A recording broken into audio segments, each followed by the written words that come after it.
Hi everyone. You might recognize this room here at the church. I'm in the elementary Kids Zone worship room. It is a very strange feeling to be here by myself, sitting in front of a camera while speaking to you. I just want you to know that you are all in my prayers and I love and miss you, and I wanted to share a story with you this morning.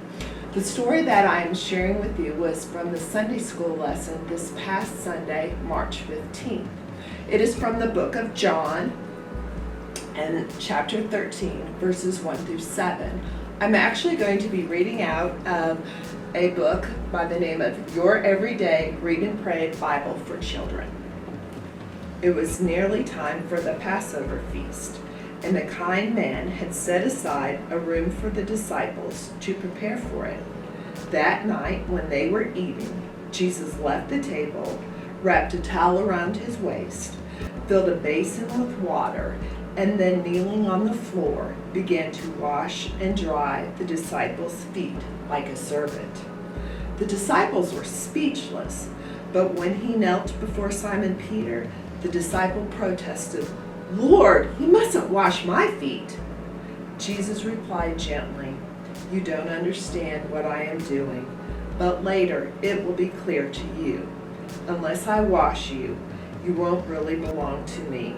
To which Peter begged him, "Wash my hands and my head too."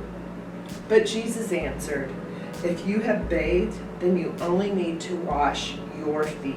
Your body is clean." Jesus had washed their feet like a servant so that they could learn to do the same for one another.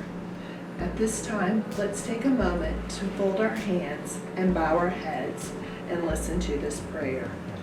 Lord Jesus, you were the most humble servant, even washing the feet of your friends. Help me to copy your example of humility and never to imagine that I am too important for any jobs you give to me. Amen. You might be thinking, what does this story really mean? I believe that Jesus is trying to teach us that we are not too good to do any types of jobs that come available to us. So, what does that mean to you as a child at home? I'm hoping that when your parents give you a job such as clean your room, and I know your thoughts are, I don't really want to do that you go ahead and do it anyway. Maybe you could also think of asking your parents, what could I do for you today, Mom?